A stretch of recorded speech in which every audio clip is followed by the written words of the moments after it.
संतोष देशमुख हत्या प्रकरणातल्या आरोपींना जेलमध्ये व्हीआयपी ट्रीटमेंट मिळते। सुरेश धस यांचा गंभीर आरोप, मटण पुरवल्याचे पुरावे असल्याचाही दावा, मदत केलेल्या पोलिसांना बडतर्फ करण्याची मागणी।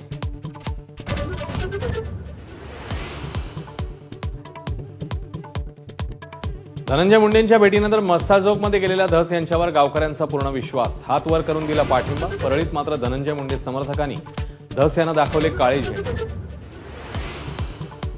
पोलीस यंत्रणेच्या चुकांमुळे संतोष देशमुखांची हत्या, धनंजय देशमुखांचा गंभीर आरोप। महाजन आणि पाटील या पोलीस अधिकाऱ्यांना बडतर्फ करण्याची धस यांची मागणी। जनतेने कोणती राष्ट्रवादी आणि शिवसेना खरी आहे हे दाखवून दिलंय। पुण्यामध्ये अमित शहांचा शरद पवार आणि उद्धव ठाकरेंवर हल्लाबोल, महायुतीला निवडून दिल्याबद्दल लोकांचे आभार। शरद पवार भटकती आत्मा होते, मग पंतप्रधान कार्यालयाने काल मोदींच्या बाजूला कसं बसवलं, संजय राऊतांचा सवाल। पवार आणि बाळासाहेब यांनी मोठं करूनही मोदींनी त्यांचे पक्ष फोडले असाही आरोप।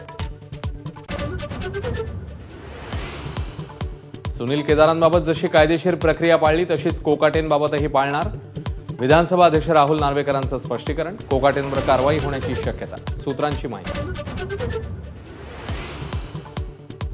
नाशिकमध्ये धार्मिक स्थळं हटवण्याचा वाद, आंदोलन 7 दिवसांसाठी स्थगित, लोकप्रतिनिधी आणि पोलिसांच्या बैठकीत निर्णय।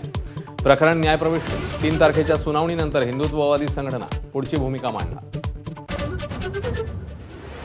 एसटी महामंडळाच्या बस चालकाला कर्नाटकात झालेल्या मारहाणीविरोधात पुण्यासह कोल्हापुरात निदर्शनं। कर्नाटकातील बसेसला पुण्यात काळं फासलं, मुख्यमंत्र्यांशी चर्चा करणार असल्याची परिवहन मंत्र्यांची माहिती।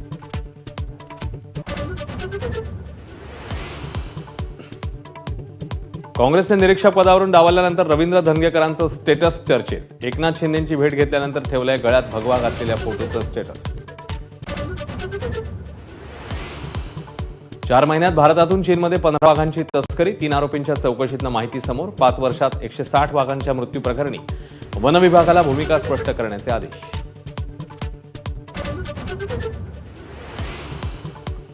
मराठी भाषिकांनी प्रयत्न केले तरच मराठी भाषा टिकणार, अखिल भारतीय साहित्य संमेलनाध्यक्ष तारा भवाळकरांचं मत। एबीपी माझाला एक्सक्लुझिव्ह मुलाखत।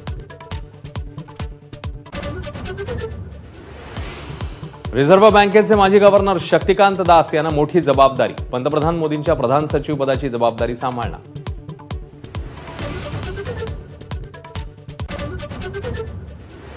शिवराज सिंग चौहान यांना विमानात मोडकी खुर्ची मिळाल्यानं एअर इंडियावर संताप, प्रवाशांची फसवणूक नाहीये का, चौहान यांचा सवाल। तर एअर इंडियाकडनं खेद व्यक्त करत सखोल चौकशीचे आदेश।